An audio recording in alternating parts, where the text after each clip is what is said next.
Wait, what was that? I said, holy shit, I'm feeling good. Nice. I don't know why. But I Shall am. we have some tea here? We shall. Have Are we some, live? We're Are we live? We have some Oriental Beauty oolong tea from a tea house in Boulder, Colorado. From when I was there last year on my road trip after the Texas Eclipse Festival. That picture you showed me of the studio? No, that was a different one. There's a tea house, like kind of a normal tea supply. They sell a lot of stuff. I should probably go get the package. But here we go. Why are you getting paid by them for marketing? No, but Not yet. Yeah, might as well. Might as well do product. We're available to placements, sell out if anybody's Yeah, right. willing to pay us here. Well, we're available to do sponsorships for Yes, indeed. ethically aligned companies. Oh, shall we toast to something? To Resonance Radio. To discussing ideas that resonate. Amen. Was that the line? Yep, I think that's it. It's too bad we don't have like a bell. It's something that could resonate, you know? I mean, do you want to put this in front of the camera and talk about it? Well, yeah, I assembled this bell here for Thomas for Resonance Radio. And what is that? Wait, hold up. Keep holding it up. What is that? What are the... Well, this is a banana stand, and these are two drill bits. I forget the particular size, but big drill bits. Big drill bits. For what, like drilling for probably metal or masonry or something like that. Masonry, yeah. Yeah. Cool. They're very heavy. All and right. they were not designed as bells, of course. Would you care to... Go ahead. You're the them? MC. All you right. should... Resonance Radio. Kind of reminds me of Catholic Mass with my mom, where they would... I think they had 3 bells. They went ding, ding, ding. Yeah, 3 would be nice. 2's good, though. You know, I mean, we're dual bodies. The dream body, the waking body. We got the dream body, the waking body here. The left, the right, the masculine, the feminine. The left, the right, the tonal nahal. Ida Pingala. The conscious, the subconscious. Oh, you know, I wanted to say something, actually. I was reviewing our last videos that we posted. And it's like the last video was very good, except right in the middle of it, we just change the angle of the mic. Oh yeah, like that. I don't know. Oh yeah. Right in the middle of it, I remember we were talking about feelings, and you said, well, that's a good point. It's like we had come to the end of this thing, and you go, well, that's a good point. So let's sit here and feel. And as soon as you said that, I started talking about something else. Oh, interesting. I don't even remember that. You don't remember that? I don't know why I did that, because it was, when I was watching the video, it was such an opportunity, you know, to actually let that happen is something, I guess, you know, I mean, that is a problem. I think we're kind of afraid of our feelings. We're not used to feeling, not used to taking them seriously, not using that as an avenue to know how to proceed next, sort of thing. Yeah. Interesting. I like that. Yeah, that might make a little good snippet. I mean, maybe not the transition, but the let's feel, and then we could like cut it to some other. We could do something right now that we could cut into that to make a little short. Yep. Yeah. So do you remember the context? Well, we were talking about the difference between the dream body and the waking body, and that right, the waking body is more thinking, scientific method, that sort of thing, whereas the dream body is more about feelings, in unspeakable knowledge or silent knowledge they talk about. And irrational in the sense that it's not rational. Feelings are not rational. They're not something that necessarily makes sense in the context of your rational mind. Yet they have an intelligence, I think, that we need to appreciate and be able to use, when it's appropriate. Yeah, that makes sense. Yep. So, shall we just drift into feeling right now? Drop into feeling? All right, I'll try. Which reminds me, no. So, I'm very much in my right nostril right now. What does that mean? Yeah, me too.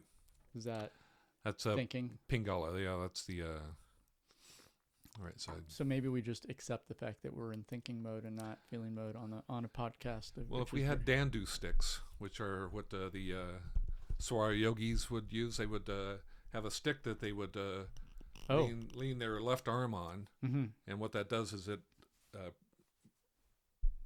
somehow physiologically that brings about a transference from the right side to the left side.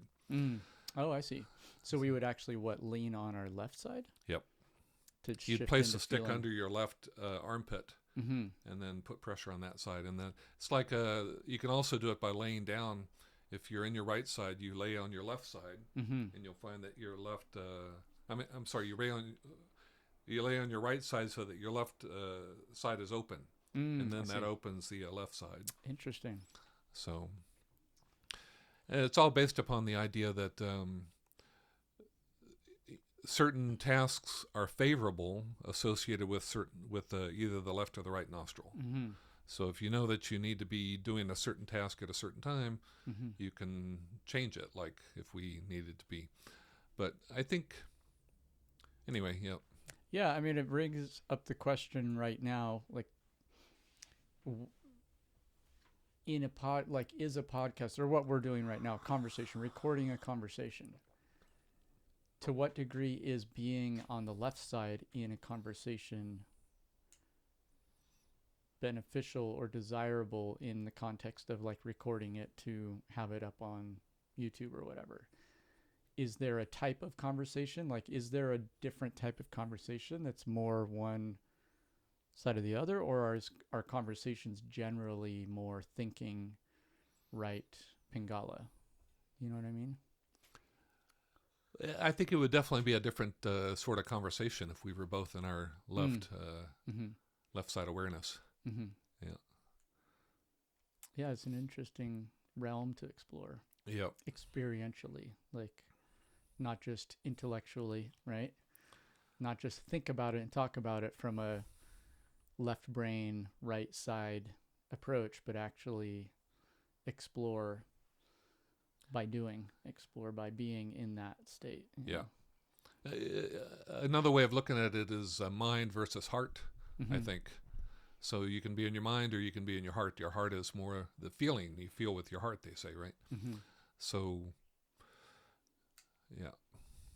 So probably you'd have a more heartfelt conversation if both of us were in Ida.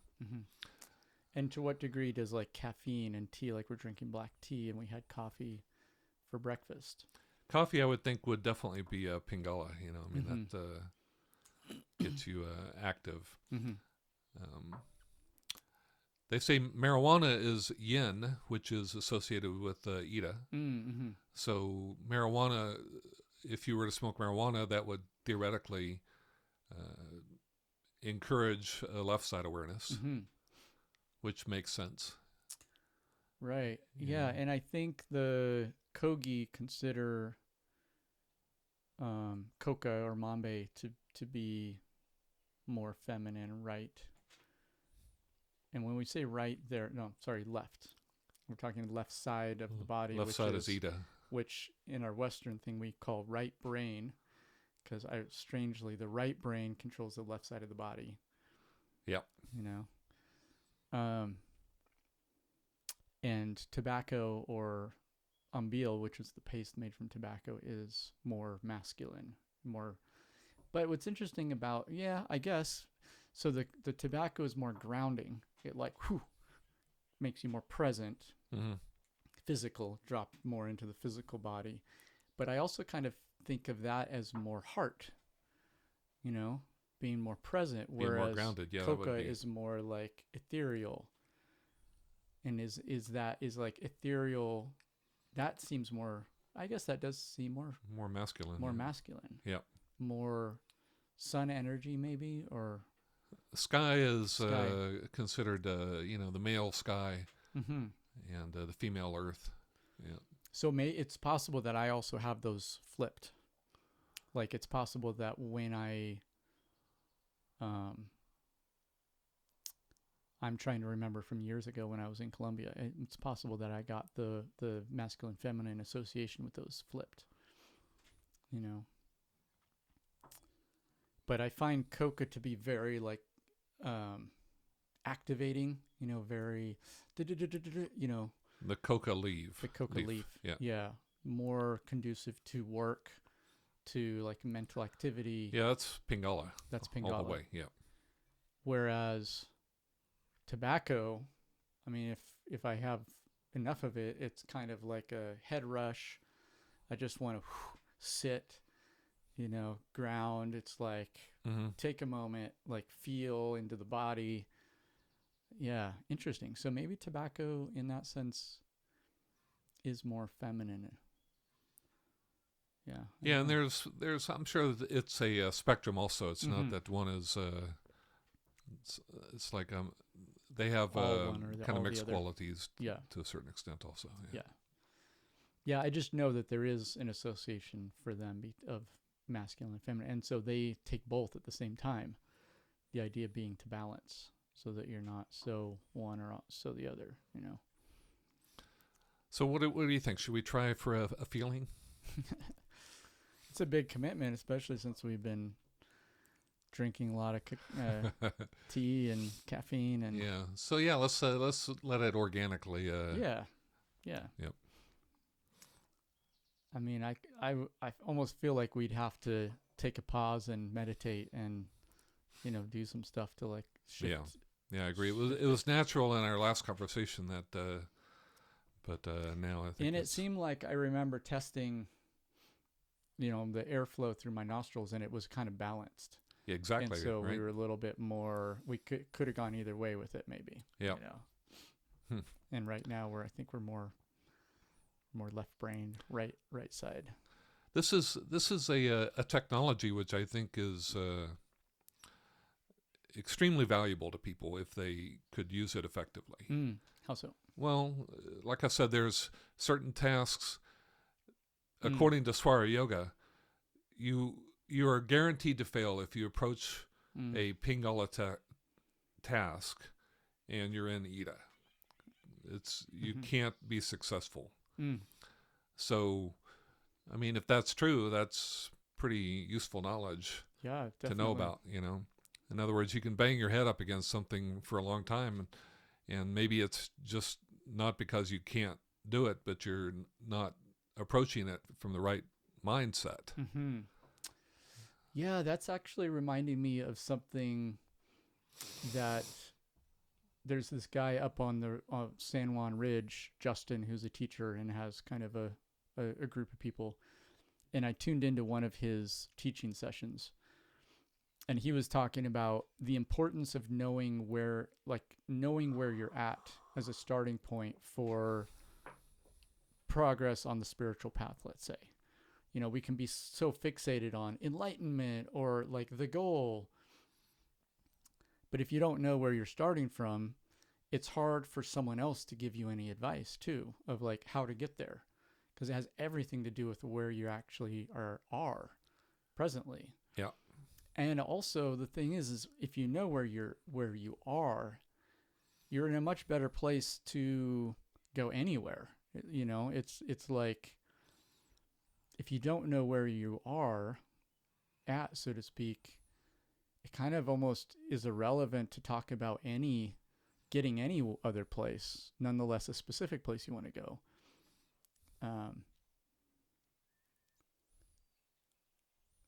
And that, I guess that reminds me of like knowing where you're at in terms of this Ida Pingala, because if you're in like the opposite side of the planet and you're trying to get to the other side of the planet, it's going to be a much bigger travel than if you're already next door, Yep.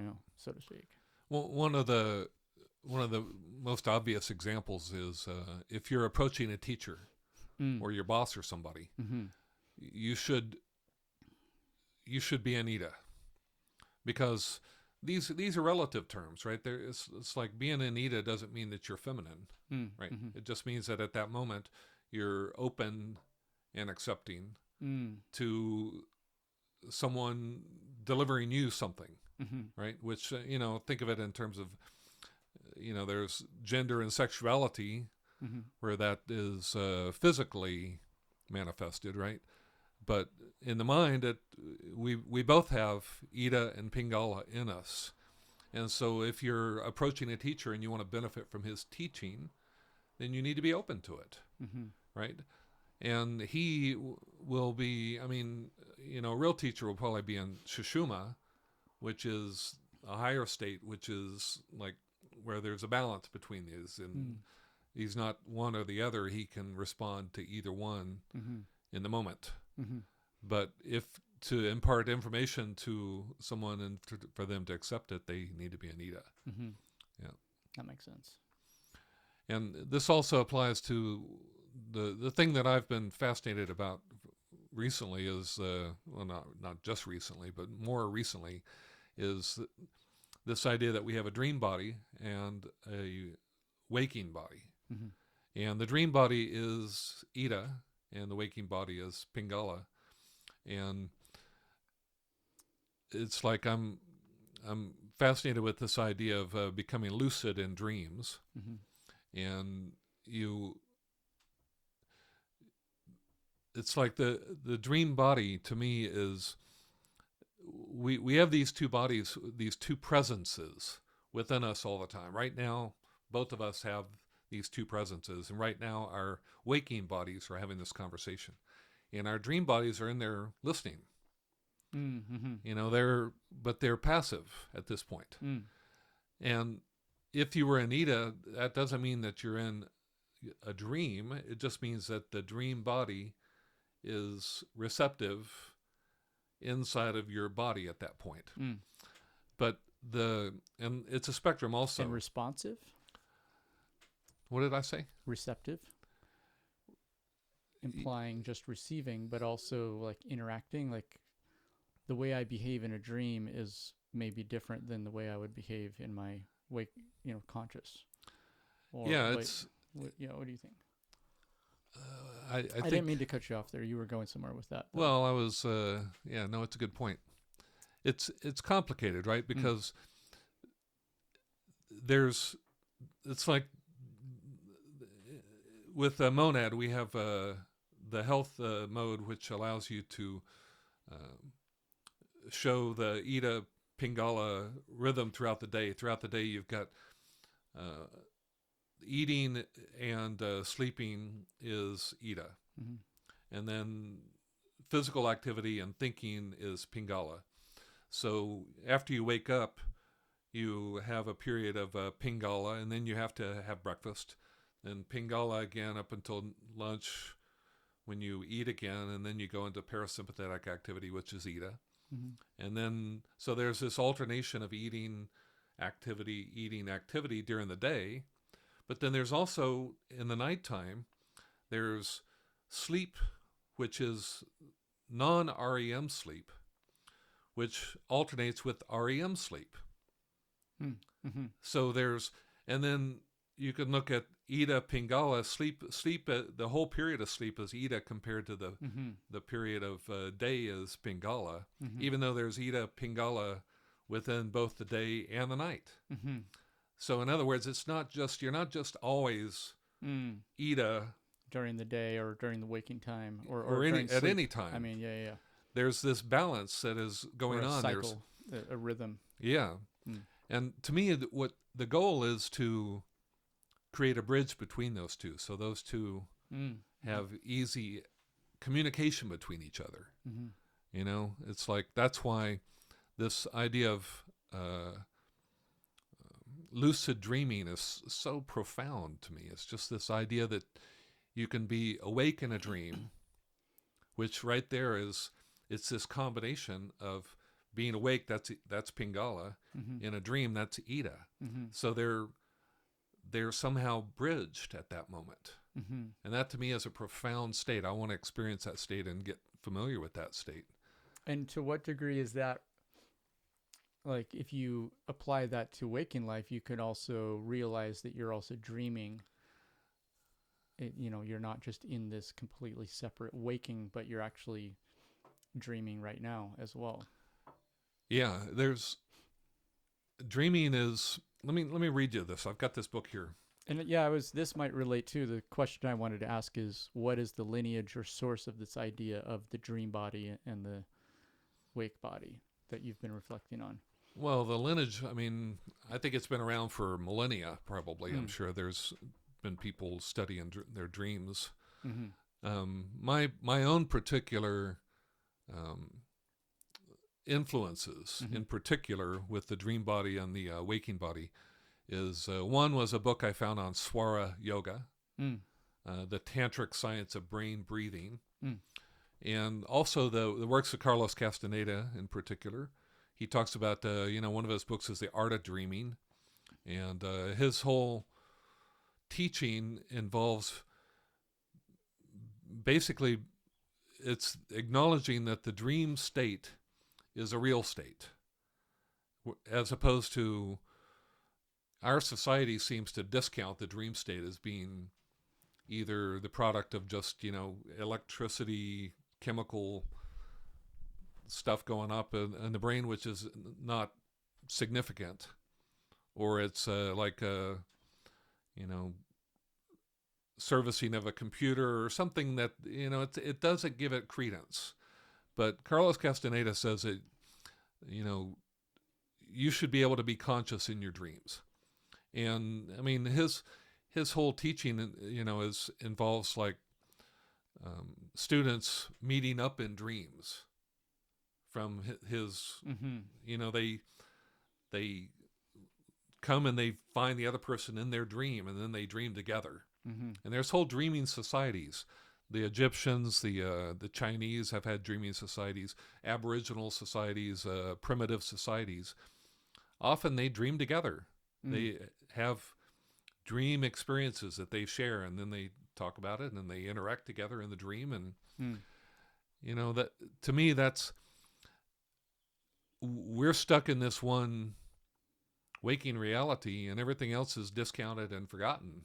Mm-hmm. And that's a dangerous place to be. I think it takes away our power, because in a dream you have creativity. You have this ability to do amazing things. I mean, the laws of physics are different in a dream, which sounds.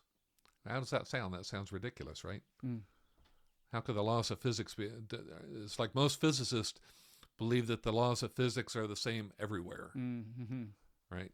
I mean, that's what allows them to make speculations about cosmology out to 13.8 billion years ago, right? So, yeah, I mean, I guess that where my mind goes there is obviously quantum entanglement and like this layer of reality that science is just barely beginning to scratch the surface of. It just like there's this tiny little crack in our current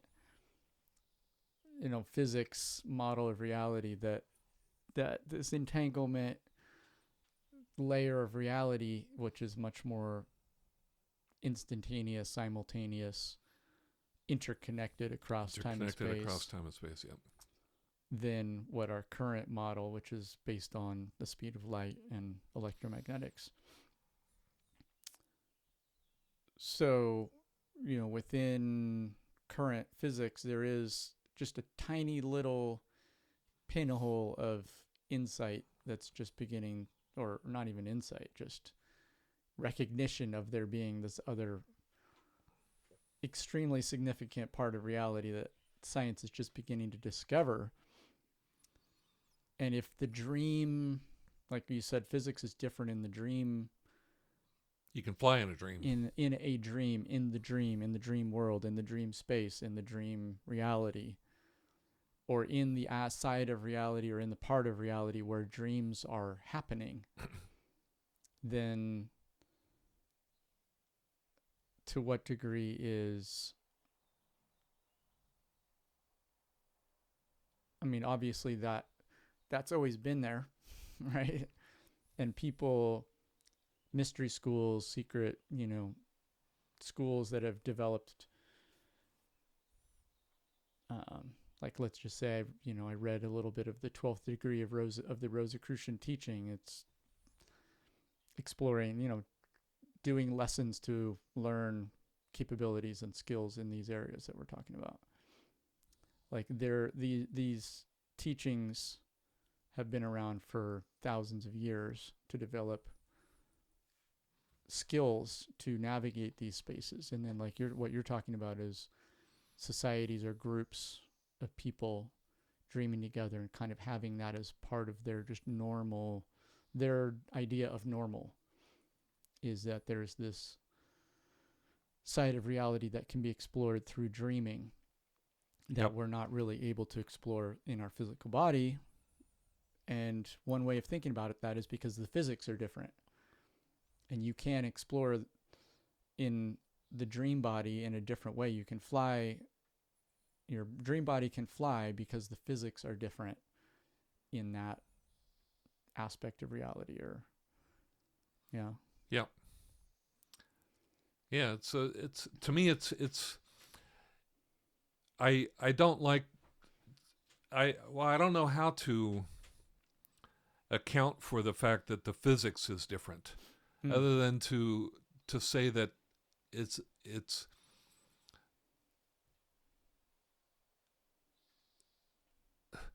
when you fly in a dream, you're flying and you're aware of, it's like when you're lucid in a dream. Let's start with this. When you're lucid in a dream, you have access to your waking state memories.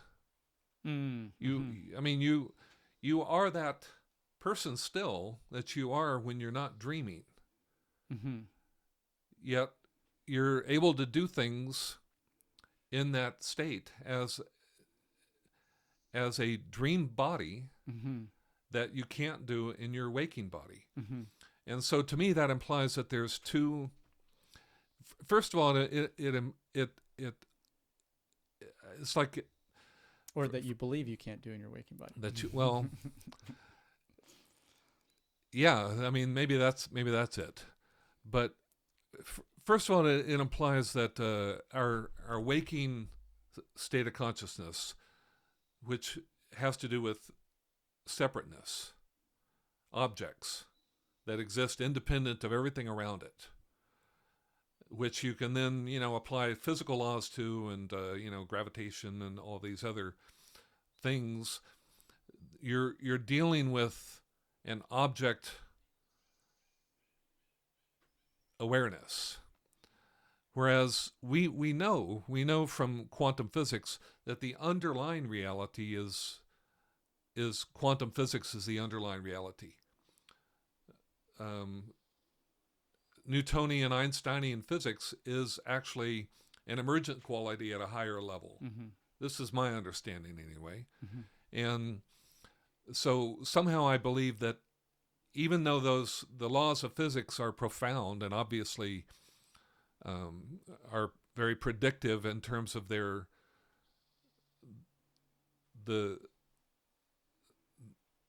field that they exist in when we're in the waking body, there's an underlying field of, I guess I would think of it in terms of like a waveform. It's like the particles emerge out of the waves. The waves are not emanated by the particles. Yeah, the wave nature of reality is the more fundamental. Yeah. So way to describe reality, and the particles are emergent, or almost like like a particle emerges as the result of an interaction between waves of a certain type of interference patterns, standard basically. Wave, Yeah, or it's interference patterns, or So to me, that implies that the dream body is a more fundamental body, and that our waking body, the one that we live in all the time, and somehow we've ignored our fundamental dream body. Yeah. The body that is capable of these remarkable skills and accomplishments that we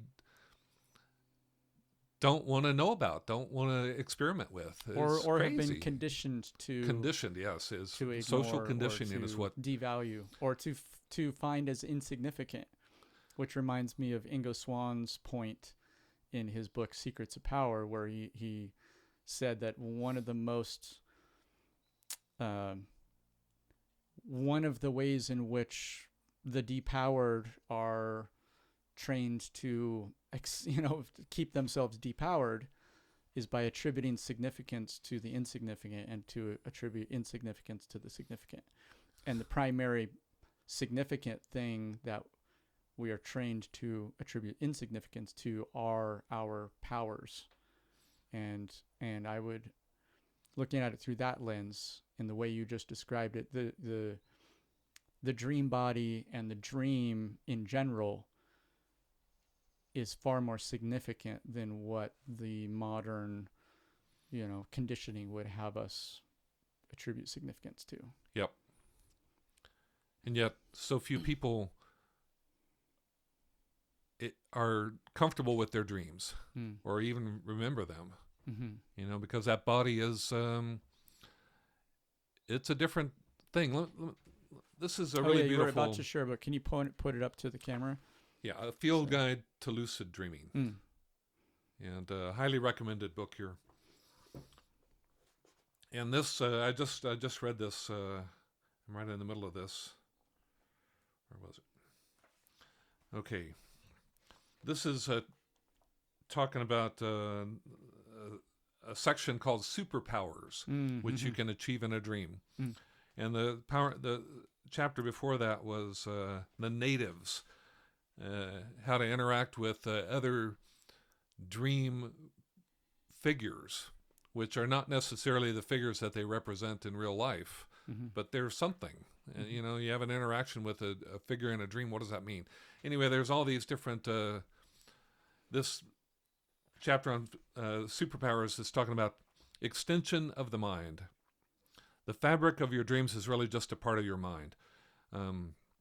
When you can envision the dream world as a collection of elements, all intertwined with your mind, then you realize that moving a car is just the same as wiggling your pinky. There is no real separation between you and the object. Once you're comfortable with this thought, it's time to move a larger object.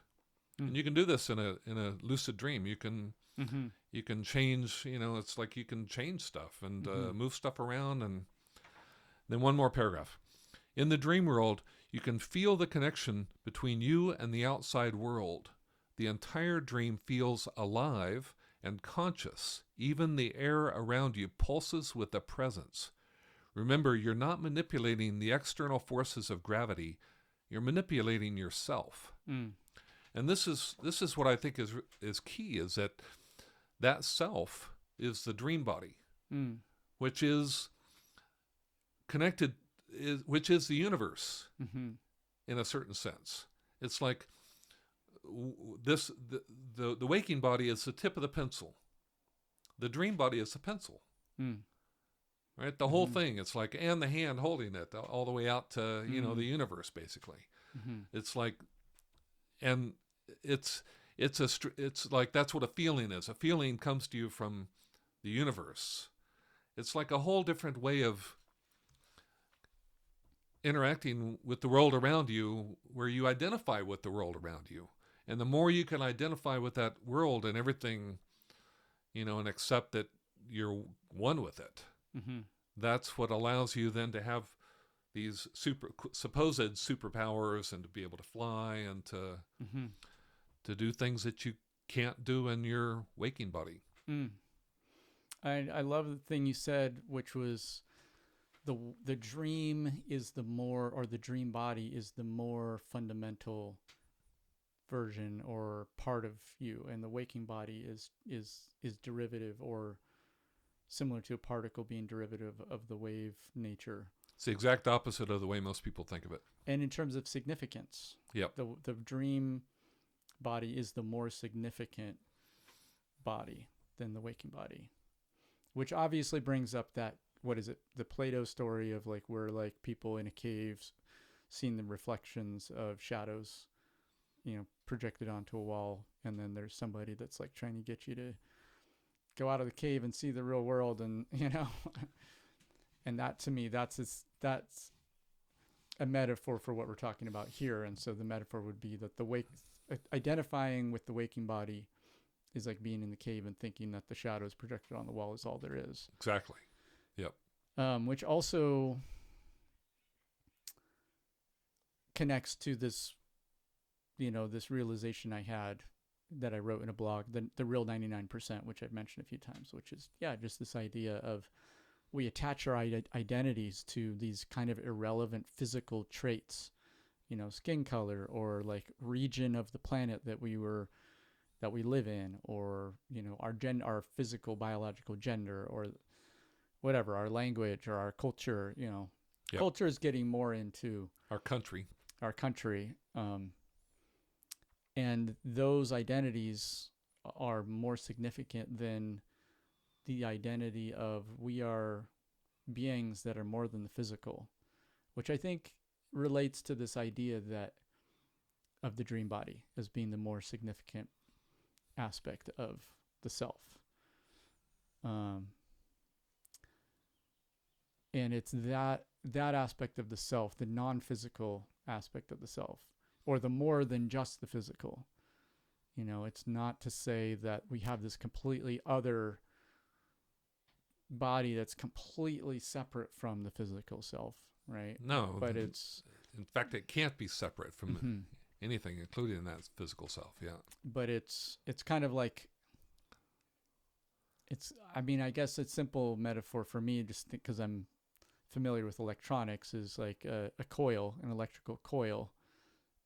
Like the field that is generated by electrons or electricity flowing through a coil, it generates a field. Yeah. You can't really separate that field from the physical coil, but there's this other aspect. It's not just some copper wires and electrons flowing through the wires. There's this whole field around it that's pulsing and changing and flowing. I mean, that image of a coil, that is the image which I think supports this idea of the waking body. It's the idea that the coil is generating the field. But it's like the earth. We don't know what generates the field. We really don't. And I'm convinced from, I've been working on a cosmology with the, Genesis, and this idea that we emerge out of an electromagnetic standing wave of creation, basically. And that, so we emerge out of this electromagnetic field. And that all bodies emerge out of the field. Now, us creating a electric motor is, where did that electric motor emerge out of? It emerged out of our minds. So even though it generates the field, we generated the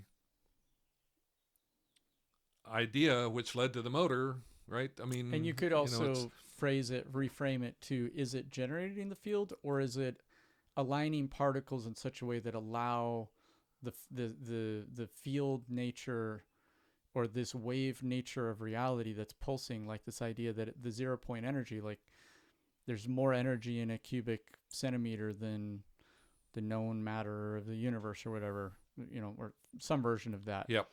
Which is that there is this, mind-boggling amount of wave-like energy moving in all directions and all frequencies and all wavelengths. It's waiting to be tapped. And to what degree is constructing a motor and aligning the parts just almost like creating a tap that's allowing this energy to pour into physical form or an electromagnetic form from some higher, maybe quantum nature or superluminal. I love the E.T. Whittaker paper in 1905 or whatever, conjecturing that, the vector potential is actually a derivative of superluminal waves. Superluminal meaning faster than the speed of light. Yeah. It's kind of like I went back and I read that. I listened to your talk about that actually, and I understood it a lot better than I did when you were cool giving it at the time.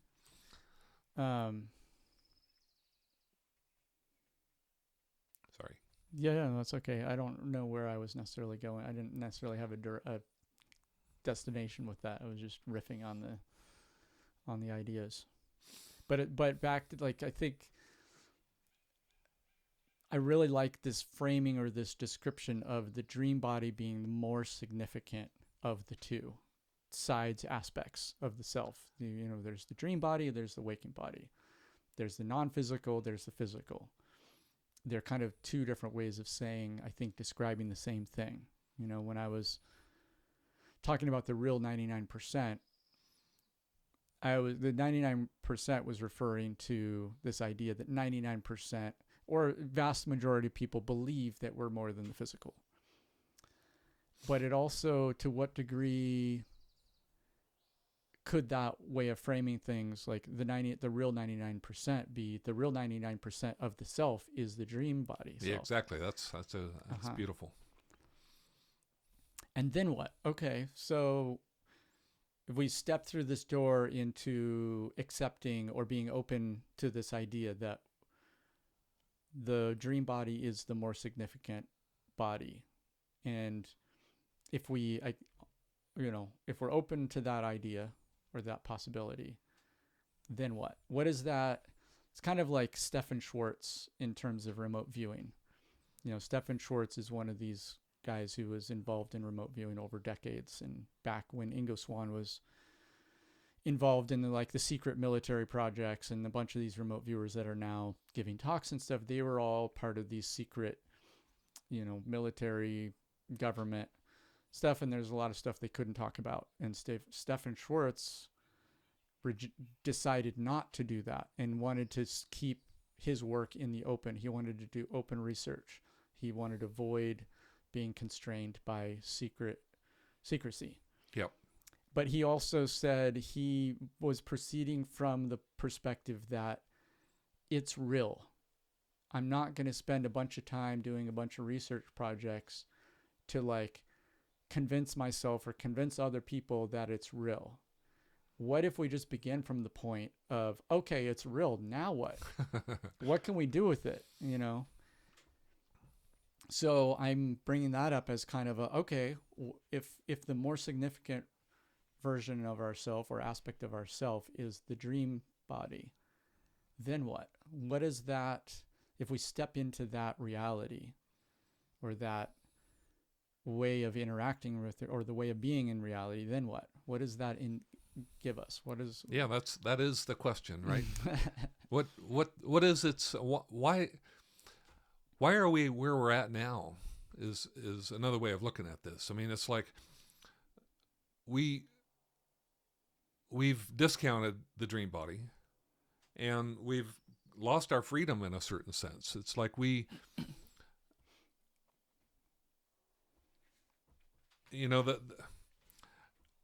I guess when I think of the dream body, which is basically to me, you can think of it with your mind. That's one thing. To experience it in a lucid dream is another, right? And that's what you're looking for, is the experience of it. Mm-hmm. And the experience of it is one of total freedom, total creativity. You can go anywhere you want to, do anything you want to. And that is not something encouraged by governments, for instance, right? It's like freedom is sought by all to a certain extent, but we don't want to be so free that I mean, you don't want to be free to do everything, right? You don't want to be free to kill people and to commit crimes and stuff like this. To negatively influence people. To negatively influence manipulate, people. basically. Yeah, I mean, that's I guess that's freedom to a certain extent, but it's not the freedom of artistic freedom, which is available in a dream. In a dream, you can create whatever you want to create. I mean that literally, right? I mean, you can kind of like the movie Inception. It's very much like the movie Inception. So I just think that it's, and it feels right being in a dream. I remember the times I've had lucid dreams. It's the jolt, the excitement of recognizing that you have the powers of a dream at your command is about as thrilling as anything you can experience. If you've ever had this happen. I mean, I think most people have had it. Maybe they don't remember it. Same with flying in a dream. Flying in a dream is if I could fly every night in a dream, I'd be happy for the rest of my life. You know, that's what it's a beautiful thing to be able to fly in a dream. This is why we have superheroes on movies, because people want that. They want to experience that. And I think that's kind of profound, actually, that the superheroes are it's like, name a movie that's not a superhero at this point that gets anything approaching success financially. You know, real life is no longer what people are interested in. They're looking for superpowers, and superpowers, flying in dreams, that's available. It's a frontier which is available for exploration right now. And I think people will be very happy if they can get into it and open up what it means to be a human. That ability is what it means to be a human, not just to be stuck in this one, waking body subject to all these physical laws.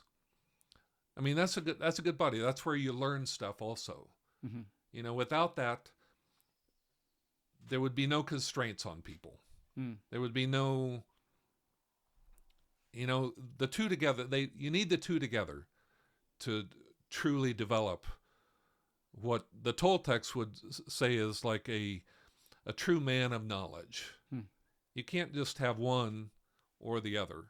You gotta integrate both levels. And we haven't done that at all. So that's where I think we're lacking in society, is that we haven't developed our dream bodies. And so flying, lucid dreaming, being aware of the fact that you're dreaming, and then fill in the blank, and then XYZ is something that you can attain, or that's one of the benefits of stepping into the belief or being open to the idea that the dream body is.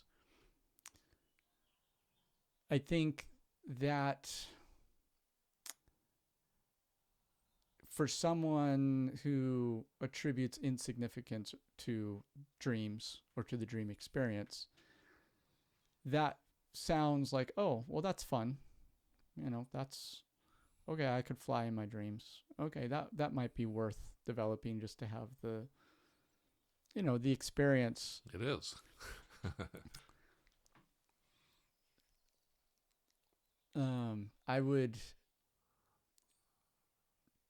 I guess to me, there's a reciprocal belief there, which is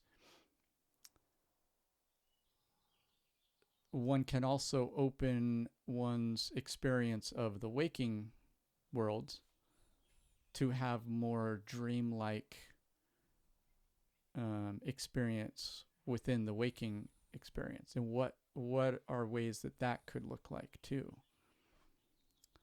And I think where I go with that is, my own experience with remote viewing and with reading a lot of the accounts of people with remote viewing, because, and I reference that in particular because it's on the surface of it, it's a very left brain conscious, you have a piece of paper, you have a protocol, you have a systematic way of doing something that's very waking state, physical body, piece of paper, pen. A lot of times there's someone there who's actually mediating or asking questions or kind of guiding or facilitating the experience. But at the same time, one drops into a trance state or closer to a dreamlike state while still being on the waking side of that liminal line between waking and sleeping. Two bodies are cooperating. But you're getting into that middle ground where there's not really a separation. You're not just exclusively waking, you're not exclusively sleeping. It's in that middle ground, and then you're traveling to another place, another time, and observing. And you're clearly not doing that in your waking body. Exactly. Right? Yeah. Right. But, the whole remote viewing, secret military, whatever, spy program was based around the effect, like this was an effective thing that was going on. Of course, they've like quit, canceled the program and said like they canceled it because it wasn't effective. But everyone who was involved kind of like is like nudge, nudge, wink, wink. Yeah, that we know there's another one that's even more secret and off the books, that is going on. But if you've done it, it's like flying in a dream. It's you did it. Right. Like the experiments I've done with it, and it has a dreamlike quality or like a foggy memory quality. It's like remembering something you did. You can remember like, oh yeah, I climbed that mountain or that went to those pyramids or whatever. And it's a memory that I clearly did that and I clearly remember doing that.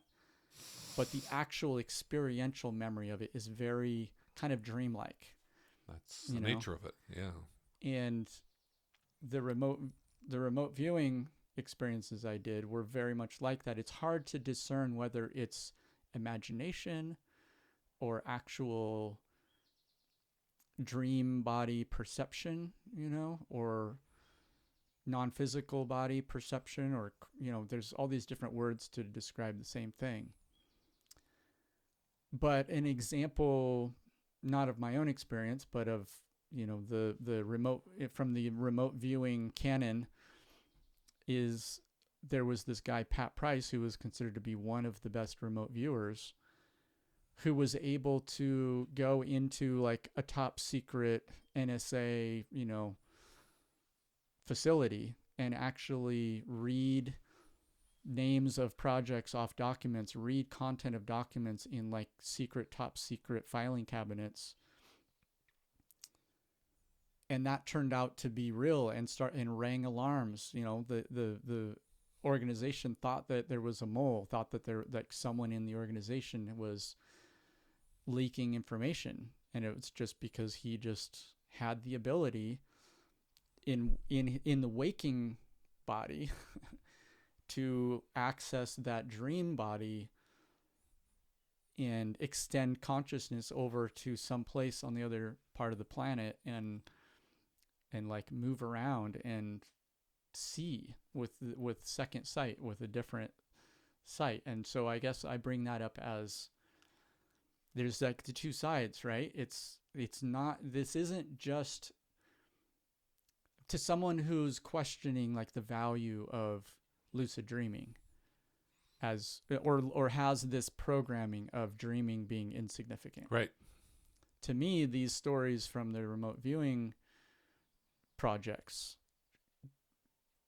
suggests like significance, being able to directly access information or secrets, and like Ingo Swann says, that's one of the reasons why the conditioning is there, is the more that people realize their powers, and in this case of the dream body and the capabilities that we have that inherent to being conscious beings, the more threatening that is to people that might have secrets or might have, secret power, or might be trying to perpetuate power over Yep. others. Yeah, no, it's an excellent point. And so to me, that's significant. That's a significance of what we're talking about. A significance of being open to the dream body being the more significant part of ourself is greater power, greater empowerment, more freedom from being subject to other people's power games or power over. Those books by Teon Merez, Mm-hmm. he talks about. I mean, all of Carlos Castaneda has to do with accumulating personal power. Mm-hmm. You can't accomplish anything in life without some power, Mm-hmm. right? I mean, even from a physics perspective, I mean, you need power to motivate your body and to, make a cup of tea, right? But it kind of boils down to what we were talking about earlier about the fact that there's two paths that you can proceed on. One is the path of what's referred to as a man of knowledge, which is the knowledge which the Toltecs discovered was that we are all connected. This dream body is connected to everything, and the significance of this is that we all suffer when anyone suffers, right? It's like you really can't get away with manipulating others for your own advantage. I mean, you can temporarily in the short term, but long term, if you're in this for the long term, you have to recognize that we are connected. And if we are truly connected, then what hurts me hurts you. So that's the knowledge that is at the heart of a true man of knowledge, is that if you want to help yourself, you have to help everybody else in a certain sense, which what that does is it limits the utility of power. In other words, you can accumulate a lot of power, but if it's not directed towards helping everybody else, Mm-hmm. it's not, what good is it to you? You're just hurting yourself in a certain sense. Mm-hmm. Now, the other path is what's called the path of High adventure. high adventure. And that is, high adventure is like Disneyland, right? Disneyland is high adventure, but it's not happiness. It's the opposite of happiness. You'd have to pay me a lot of money to go to Disneyland, right? It's like short-term happiness.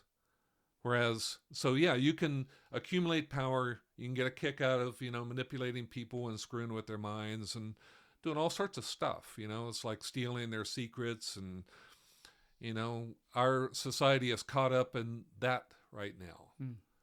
But a true man of knowledge, someone who is accumulating power for the right reasons, is not going to use that for anything except trying to liberate, not just humanity, but life, Mm-hmm. trying to help life, insects, plants, Mm-hmm.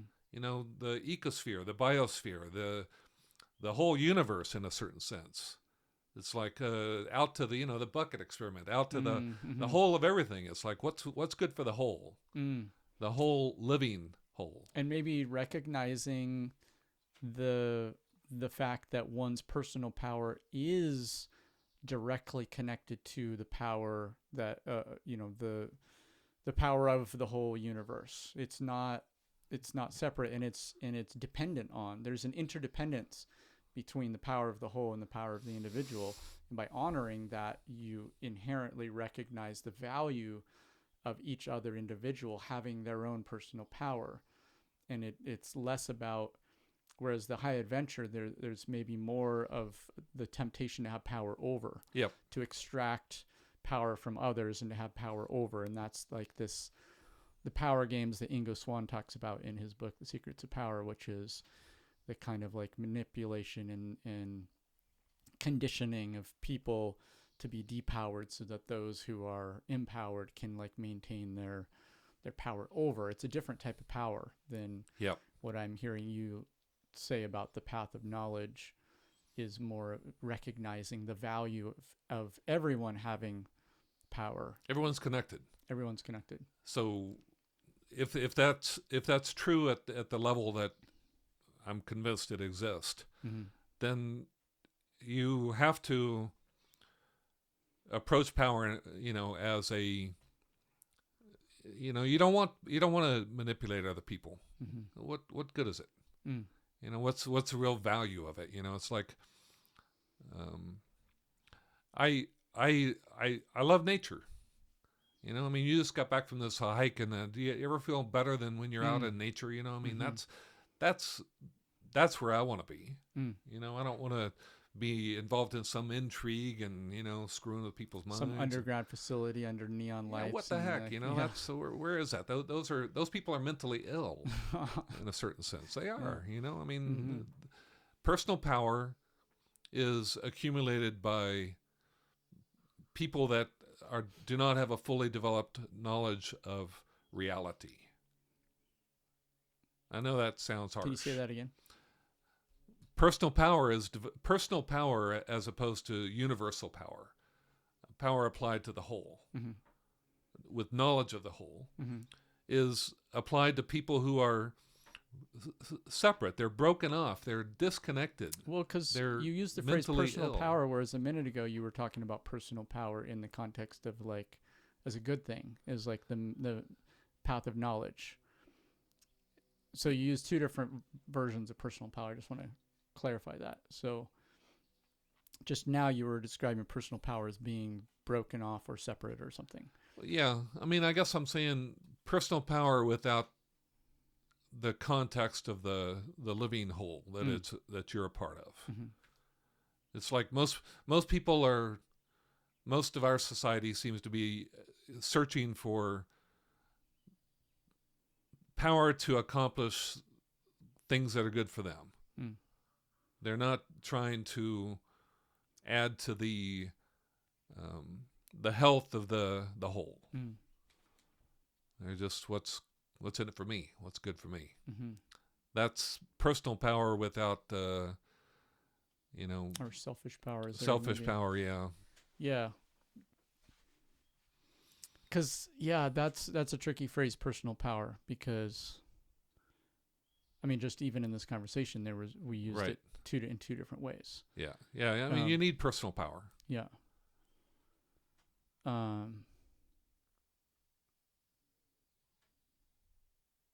Selfish power versus disconnected power. I think is what we're, being disconnected. Being disconnected means you're disconnected from your dream body. Also, it's like disconnection is a person who thinks that he's, separate from everything else, and that his activities don't, he has no responsibility towards the whole. But we should have that. We should have a responsibility towards the whole, and everybody else. Plants start from the ground up. We should. A healthy society recognizes the whole. It's like our whole. It's like I look at all the conflict that's going on in our planet right now. Republicans versus Democrats, blacks and whites. It's like we've got all these us versus them. I'm separate from you. We don't see how we're related. Jews versus whatever, and Palestinians, and they're separate. They're in a separate waking state only. Those people are not in contact with their dreams. They're not in contact with the whole, with their feelings. Your feelings will tell you that these people are also significant. These are my brothers. These are, you're not going to get a true feeling which says, let's go out and get more of mine. Yeah.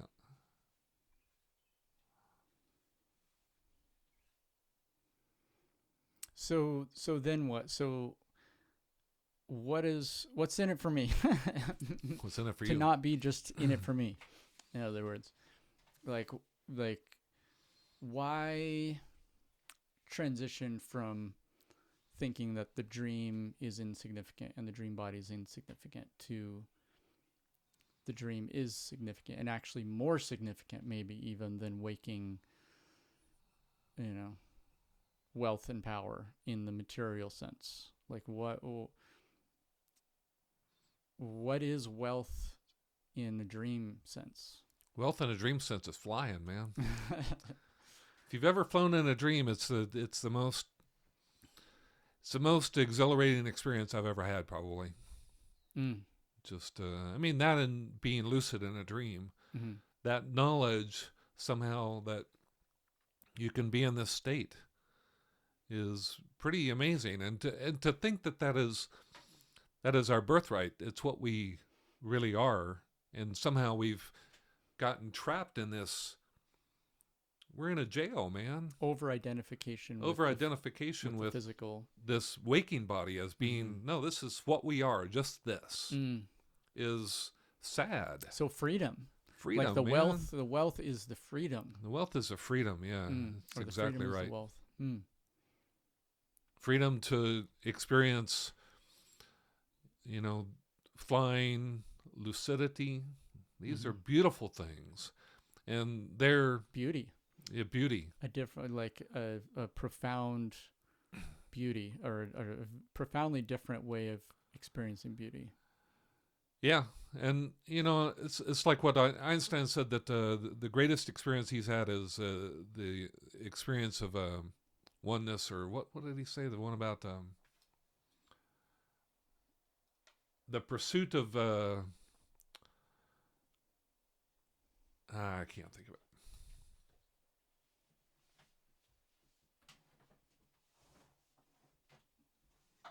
Do you mind if I hit the bell? Do it.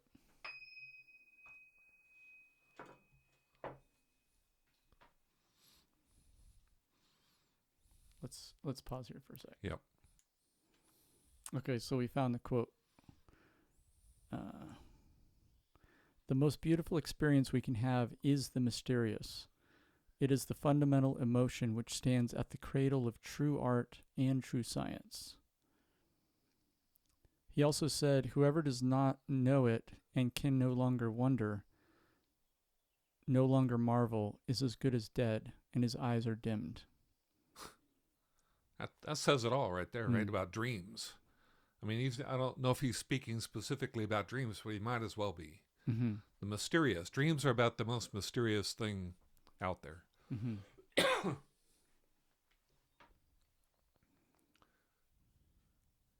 What's this one? Strange. There was one back here. Curiosity is more important than knowledge. I have no special talents. I am only passionately curious. What about there was a good one before this one here. Strange is our situation here upon the earth. Each of us comes for a short visit, not knowing why, sometimes seeming to divine a purpose.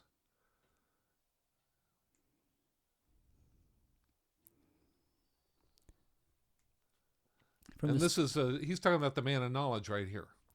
That we are here for the sake of other men, above all, for those upon whose smile and well-being our own happiness depends, and also for the countless unknown souls with whose fate we are connected by a bond of sympathy. Mm-hmm. Yep. So there's that we're all connected, and so therefore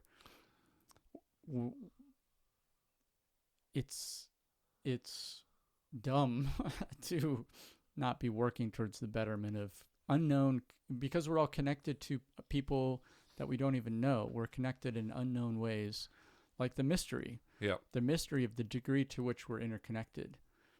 And so those who are trying to seek power over and to extract this and that from other people are ignorant of like the tremendously mysterious degree to which we're interconnected. Yep.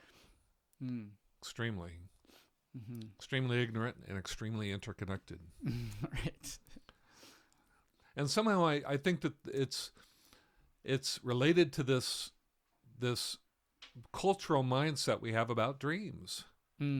I just really believe that the fact that we don't remember our dreams as a society is telling.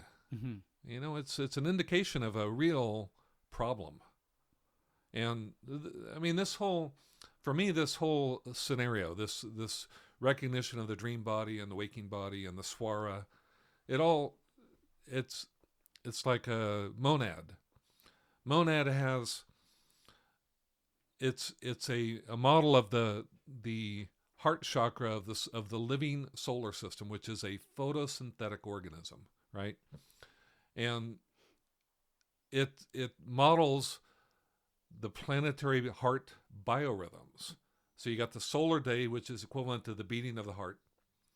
The lunar month is the breath of the photosynthetic breath. And then the alternation of the seasons is the swara. Mm-hmm. We have no knowledge of the swara in our society, no knowledge of this balance of left and right. Mm. And the necessity of being able to recognize for the, like different tasks require different swara to be effective. The dream body, all of that is missing from our society. Mm. And it's dangerous. It means that we are disconnected. We're caught up in self.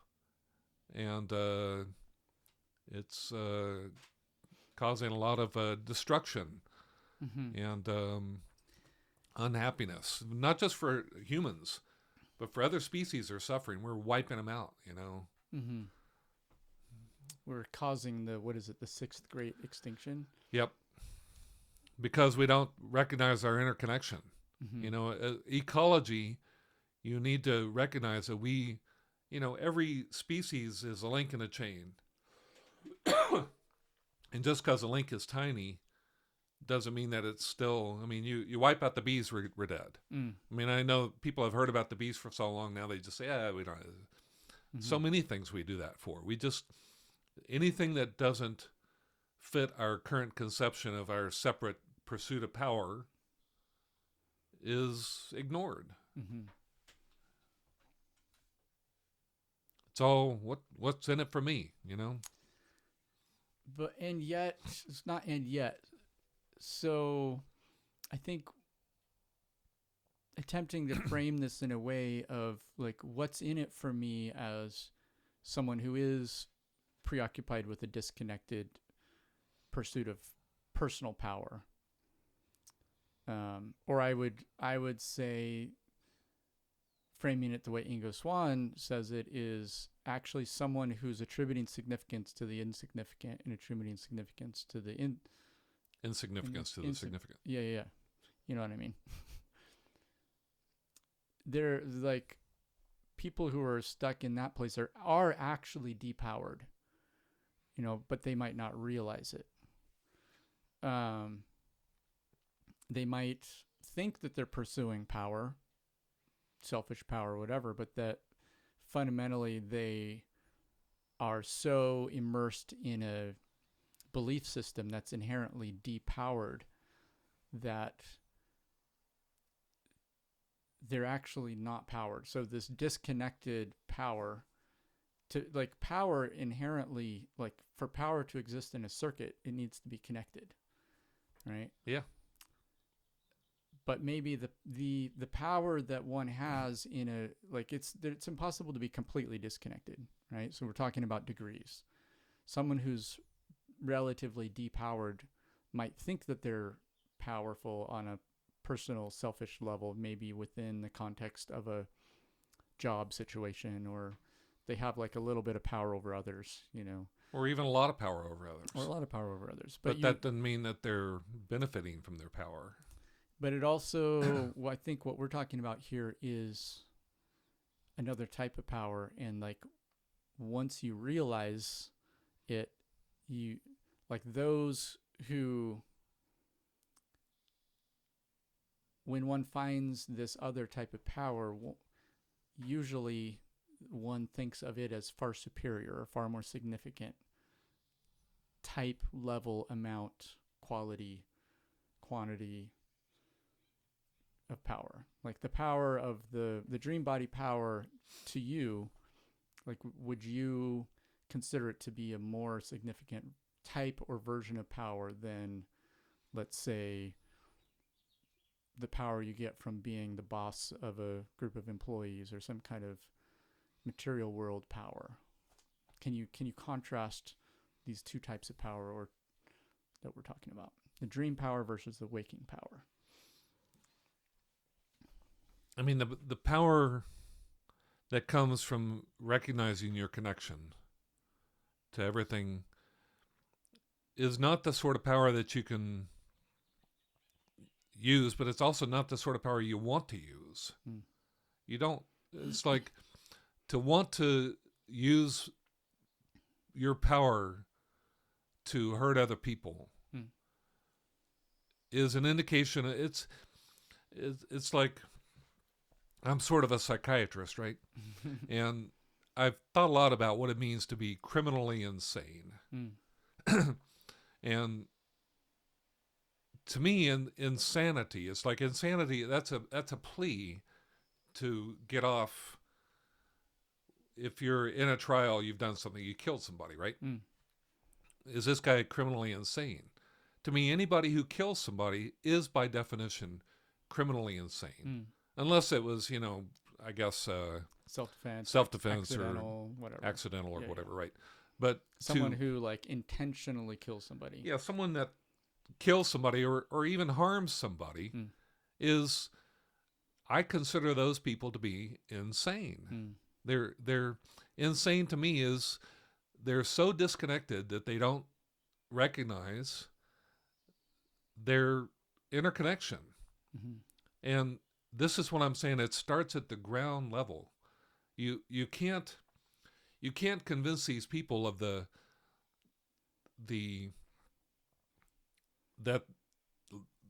other lives, people have significance for them. You can only start at the ground level. In other words, you first have to convince people that the trees, that our our plant biosphere is significant. And it's like then insects are significant. We can't live without insects. And then, tiny animals are significant, right? In other words, you have to appreciate ecology. And I guess most people don't have an ecological awareness. So to them, those people are insane. It's like the American Indians. People you'd have trains go by, they'd slaughter all the buffalo just for target practice. Right? What the American Indian would look at that as insanity. They knew these people were insane. It's like they're not out to hurt. Well, they don't care. They don't understand. They're literally kind of insane. There's no other way of looking at these people. And to me, dreaming is like a therapy. It's like a therapy which you can benefit from. It connects you. The more you dream, the more you get into this, the more to do it, you have to take seriously the fact that it's real.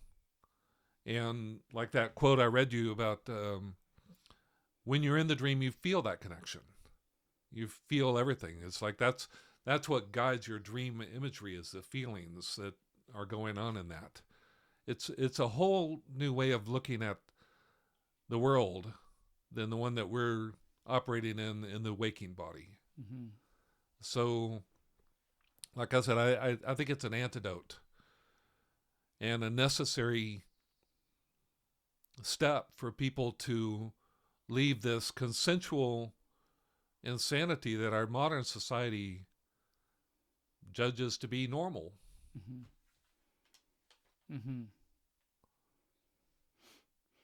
So healing, like being more whole, being recovery from on extreme of the spectrum, criminally insane. It's a path of recovering from criminal insanity. Sounds like. Criminal might be too harsh a word. Okay. Because it's not. Most people are not criminals. Right. Well, they're not. I mean, not felony criminals anyway. Right. Yeah. But there's, a lot with a lot of these things. The word, once the word gets applied, then it's like a whole separate category. Whereas there's a spectrum there. Yeah.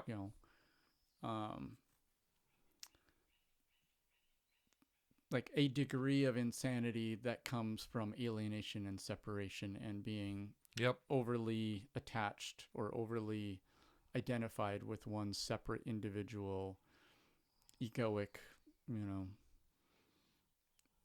separateness. Our society is very dysfunctional. It is.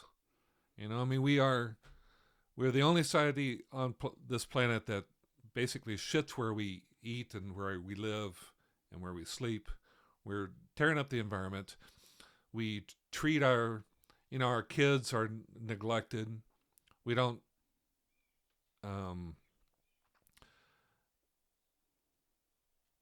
our relationships with our significant others are often contentious, and there's no love there.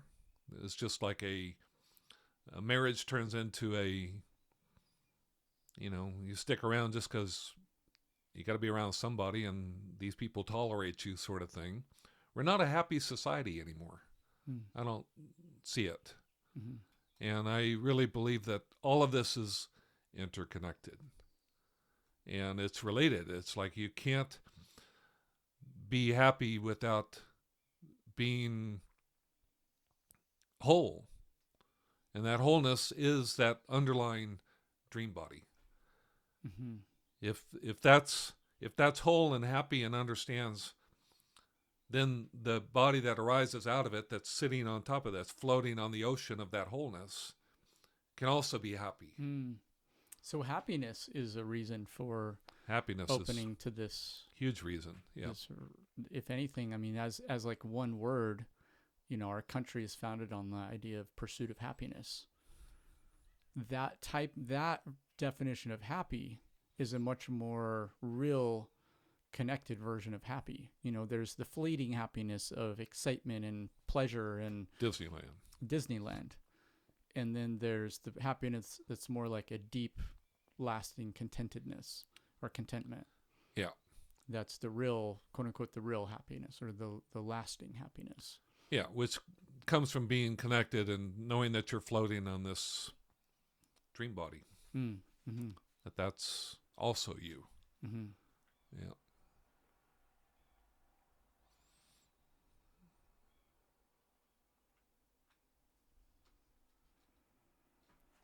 Let's take a break. Yeah.